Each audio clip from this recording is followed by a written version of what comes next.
Bueno, ¿qué tal? Buen día. Este es un teórico para tercer año y va a tratar un poco principalmente de lo sucedido en Alemania desde el año 1919 hasta el inicio de la Segunda Guerra Mundial. Y al mismo tiempo también va a abordar en parte los contenidos de lo que sucedió en Rusia desde la muerte de Lenin en 1924 hasta el inicio de la Segunda Guerra Mundial.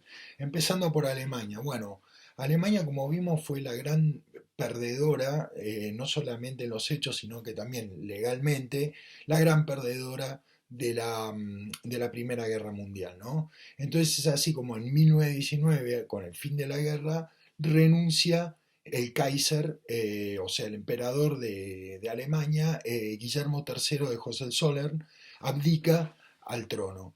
Y de esta forma adviene una república representativa, republicana y federal, una fórmula parecida a la que tenemos nosotros en Argentina y que existe también en Estados Unidos.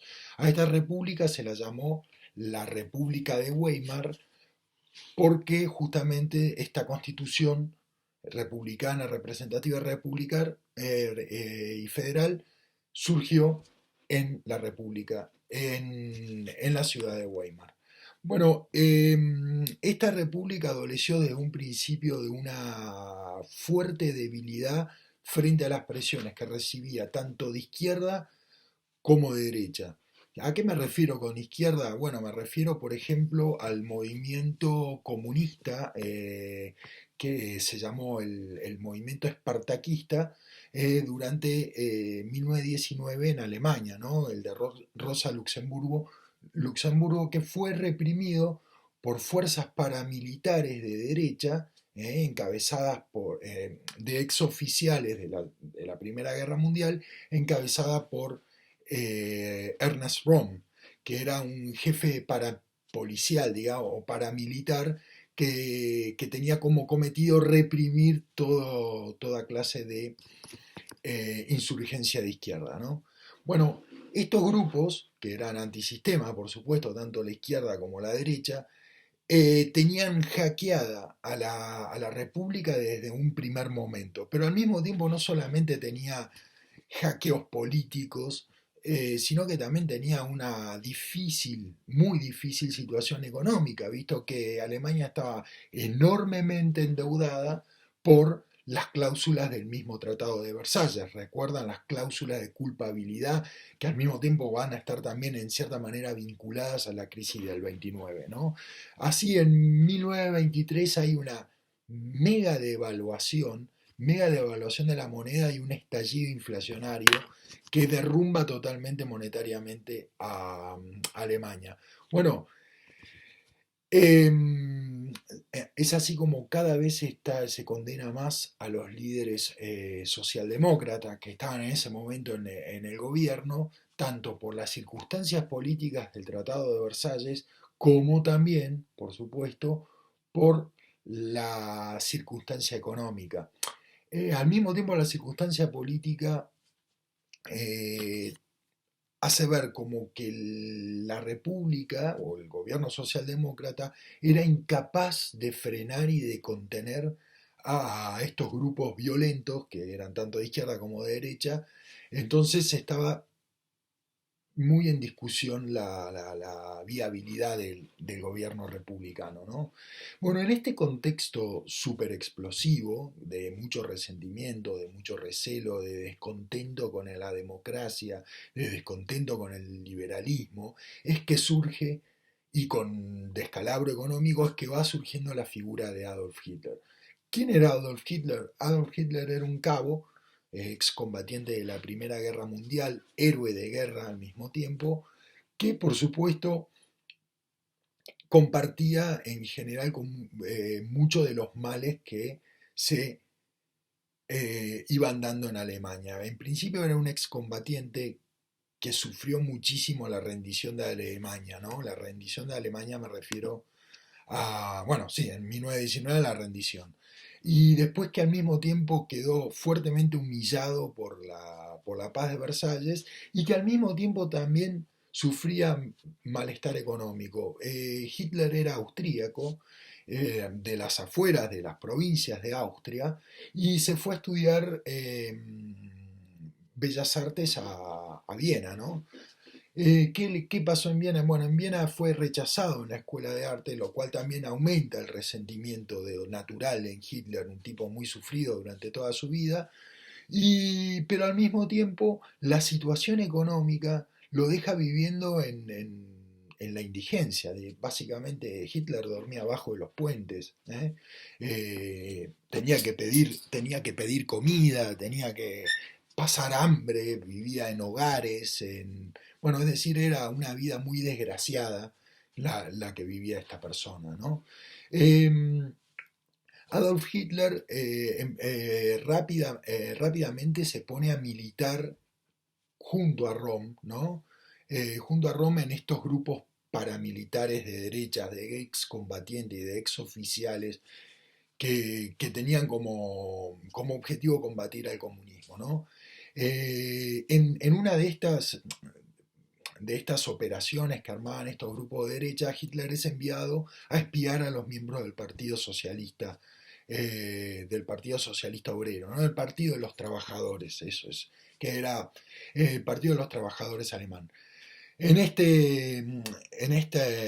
misión de espía para Rom, que espiaba para Rom, Hitler empieza a tener un ascendente entre los miembros del Partido de los Trabajadores, ¿no? Un poco raro que un tipo como Hitler sea nombrado espía, ¿no? Al final termina convenciendo a todos los del Partido de los Trabajadores y se termina transformando finalmente en el partido nazi, ¿no?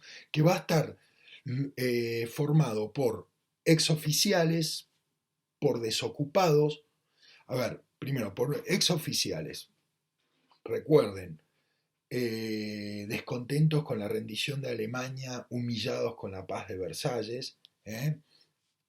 Muchos de ellos, para muchos de ellos la guerra, la primera guerra fue el momento más sublime de sus vidas, por lo tanto van a tener una visión nostálgica de la guerra, ¿no?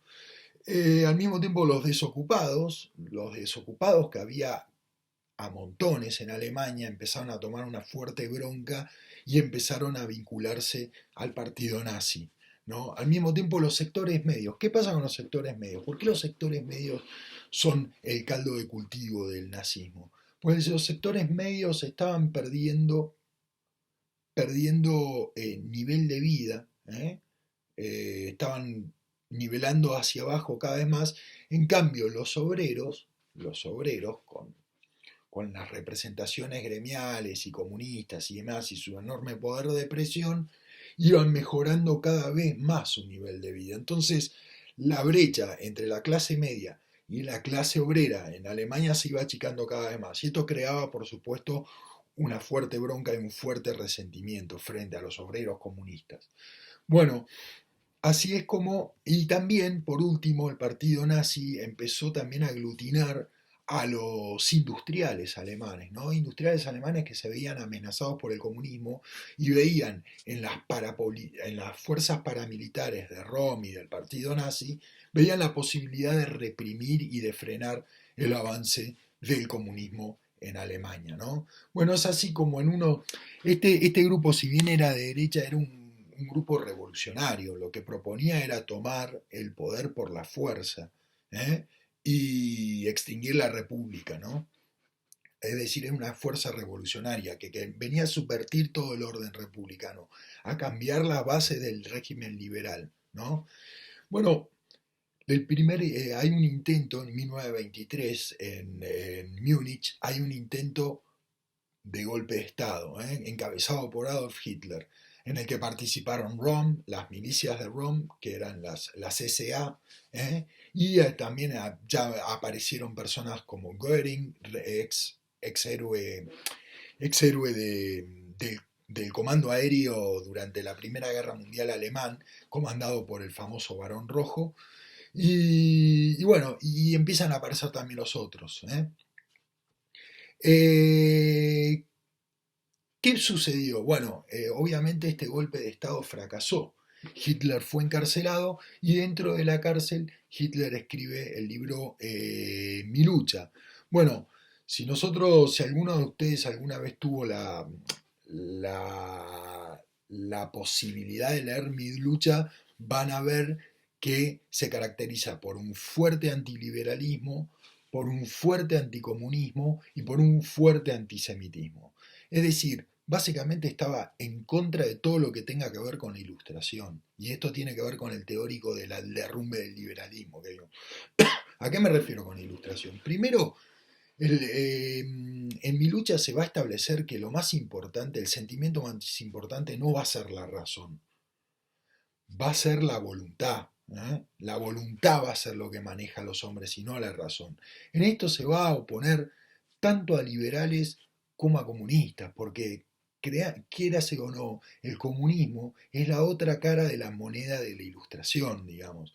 El comunismo es un movimiento cientificista, es un movimiento racional que incluso propone una teoría racional del devenir económico y de la historia económica, y la solución, el comunismo, pretende ser también una solución racional y científica. Por lo tanto, acá vemos cómo hay un fuerte componente anti-ilustrado y al mismo tiempo el hecho de que del antisemitismo, bueno, poco iba a tener también que ver con los ideales de la ilustración. Ahora, hay otra cosa también en la cárcel que es muy importante. Hitler tomó conciencia que tomar el poder por la fuerza no era viable y que la forma más efectiva de tomar el poder, visto que el putsch de Múnich fracasó, era por medio de las elecciones, democráticamente. Es algo muy parecido a lo que quieren hacer muchos movimientos hoy en Latinoamérica, ¿no? Tomar el poder legalmente y después de ahí arriba destruir la democracia burguesa, la república y todo ese tipo de cosas. No voy a decir a qué me refiero. Entonces ahí se da cuenta Hitler que debía tomar el poder legalmente. Ahora, ¿qué es el partido nazi? Bueno, es un partido de losers, outsiders, resentidos, monstruos, adictos a la morfina. Es decir, hay un montón de outsiders. Era difícilmente personajes así podían acceder con la aceptación de la mayoría del pueblo alemán al poder, porque realmente eran unos freaks. Por lo tanto, tiene que haber un hecho contingente que haya catapultado el acceso al poder de esta gente, ¿no? Haya catapultado al poder a esta gente. Y ese hecho es la crisis del 29. La crisis del 29 arruina totalmente a Alemania. Ya lo vimos en el teórico de la crisis del 29, de qué forma quiebran todos los bancos, quiebran las empresas, se deprecia la moneda, es decir, a los problemas económicos de Versalles que ya arrastraba Alemania, se le suman ahora los nuevos problemas de financiación que va a conseguir Alemania. Una cosa es estar endeudado, que era el problema que tenía Alemania en 1923, y otra cosa es estar con Versalles, otra cosa es estar endeudado sin financiamiento, que es lo que finalmente ocurrió en el 29, ¿no? El, el dinero estadounidense dejó de circular. Eh, es así como rápidamente los nazis empiezan a crecer en poder electoral, transformándose en el principal partido del Reichstag, que el Reichstag que es el Parlamento, ¿no? La Cámara de Diputados, la Cámara Baja, digamos. Y finalmente en 1933 Hitler gana las elecciones para canciller y es nombrado finalmente canciller por el presidente Hindenburg. Acá Hitler logra su cometido y demuestra además una visión increíble al darse cuenta que, bueno, era por la democracia como iba a llegar. En el primer momento que Hitler llega al poder empieza su proyecto de destrucción de la democracia. ¿Cómo se inicia? O de la República de Weimar. ¿Cómo se inicia eso? Con el incendio del Reichstag, el incendio del Parlamento. Entonces, rápidamente Hitler se apura a culpar a los comunistas. No está demostrado que haya sido Hitler el que lo prendió fuego, pero tampoco está demostrado que hayan sido los comunistas. Pero bueno, hay fuertes teorías que dicen que Hitler lo prendió a propósito para echarle la culpa a los comunistas, así que parece bastante plausible por lo que pasó después, ¿no? Digamos, se prende fuego el Reichstag e inmediatamente Hitler logra, con apoyo del Reichstag, poderes especiales para poder combatir a la fuerza de la subversión, digamos, los comunistas, los anarquistas y demás. De esta forma, Hitler logra poder tomar decretos y reglamentaciones sin el consenso del Reichstag, ¿no? Al mismo tiempo, además de estos poderes extraordinarios, Hitler logra rápidamente que el partido nazi sea nombrado el partido único y además que se declare totalmente ilegal cualquier tipo de actividad sindical. Es decir, rápidamente Hitler fulmina a la oposición. Bueno, en 1934 sucede un hecho que da cuenta del cambio táctico, del cambio de orientación que iba a tener el partido nazi. A ver, el partido nazi era un partido revolucionario, revolucionario de derecha, pero era un partido revolucionario. ¿Qué quiere decir esto? Bueno, era un partido antiliberal y antiburgués. El partido nazi se proponía como un partido de trabajadores, antiburgués, antirracional, antiliberal, ¿tá? Que iba a tomar el poder por la fuerza, ¿para qué? Para destruir a la burguesía, pero también destruir a qué, a su correlato que era el comunismo, ¿no? Era un partido revolucionario y antiburgués. Bueno, el hecho de ser antirracionalista también lo pone en el campo de lo antiburgués. Esta era la orientación que tenía Hitler con su aliado político. Recuerden que era este señor que se llamaba Ernest Röhm, que era el jefe de las milicias, de las milicias más numerosas del partido nazi, que eran las SA. Finalmente Hitler termina formando una fuerza personal de protección personal, una guardia personal que se llamaron las SS, que iban a estar comandadas por Himmler, ¿no? Entonces, Hitler, en alianza con las SS, que eran su fuerza personal, digamos, y con la Gestapo, que era la policía secreta del Estado alemán, terminan asesinando a todos los oficiales de la CSA, ¿no? De la CSA. Uno de ellos, Ernest Röhm. ¿Por qué? Porque Ernest Röhm no estaba de acuerdo con los cambios que estaba haciendo Hitler. Primero que Hitler empezó a aliarse con la burguesía. Se dio cuenta que para todos los proyectos que vamos a pasar a ver cuáles son, Hitler necesitaba money y necesitaba producir y necesitaba una burguesía al revés, pujante. Por lo tanto, hace una alianza con la burguesía. Con esto no está de acuerdo Röhm y va a empezar a oponerse a Hitler, y Hitler entonces ve como un inconveniente a su antiguo aliado y los terminan asesinando a todos, incluso a Röhm. Bueno, a ver, ¿qué pasó con la economía mientras tanto? Bueno, Hitler plantea un plan de 4 años para la economía que iba a buscar el autoabastecimiento alemán de la industria, construir una marina mercante, modernizar el transporte.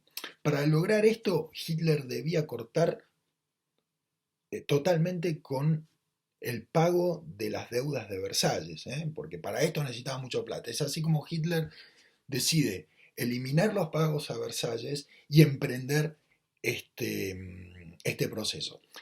Eliminar los pagos de Versalles también era sinónimo de tarde o temprano de algo, que es guerra. Hitler sabía que esta decisión lo iba a llevar a la guerra. Por lo tanto, la industria bélica también se transformó en una pata de la reactivación económica alemana, ¿no? Bueno, ¿qué termina? Después también Hitler se da cuenta que para que el pueblo alemán, no es que se da cuenta, inventa que para que el pueblo alemán pueda desarrollarse y pueda crecer y demás, tiene que aumentar su espacio vital. Y ahí es que se empieza Hitler a concebir las campañas de expansión militar, ¿no? ¿Qué pasa mientras tanto con aquellas potencias que se beneficiaban del Pacto de Versalles? Vamos a decir Inglaterra y Francia. Bueno, Inglaterra y Francia estaban perdidos, como dice Borges, en esta superstición de la democracia, en el sentido de que no podían ir en contra de los intereses del pueblo. Si querían frenar a Hitler, no podían ir en contra de los intereses del pueblo. ¿Y cuáles eran los intereses del pueblo? Bueno, los intereses del pueblo eran principalmente la paz. La gente no quería otra guerra. Vos le preguntabas a un inglés o a un francés, ¿querés ir a la guerra con un loco como este, un psicótico demente como Hitler? Bueno, claro que no. Por lo tanto, las democracias estaban perdidos en eso, ¿no? Como que se les estaba haciendo muy difícil ponerle freno a Hitler, porque ponerle freno a Hitler era igual a entrar en guerra. ¿Eh?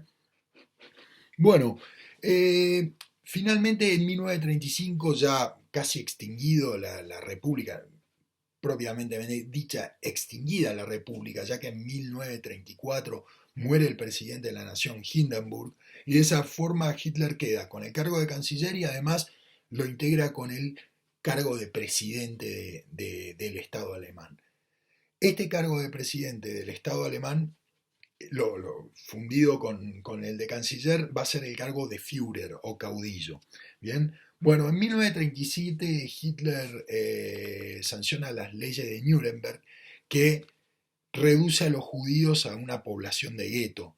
El judío no iba a poder ir a los cines, no iba a poder participar en actividades comerciales, no iba, por supuesto, no podía participar en política, no podía ir a estar en mismos lugares que alemanes. Bueno, es decir, empujó casi a los judíos a vivir en guetos.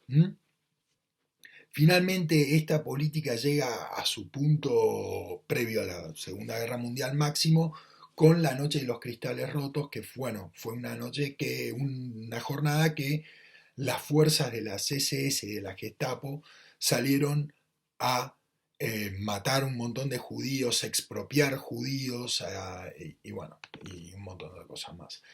Finalmente, ¿en qué se basó también no solamente en la dictadura y en la opresión y en la represión, sino que el poder de Hitler, ascendente de Hitler, se basó también mucho en la propaganda? Y para esto fue muy importante la segunda persona más importante de Alemania, que era el señor Goebbels, Joseph Goebbels, que era el jefe de propaganda de Hitler. Bueno, se nos está extendiendo mucho la clase, yo creo que con esto es suficiente, ya veremos Rusia en la próxima clase, así que bueno, presten atención, traten de relacionar lo que hablamos en esta clase con lo que está en el libro. Bueno, muchísimas gracias, nos vemos en la próxima clase.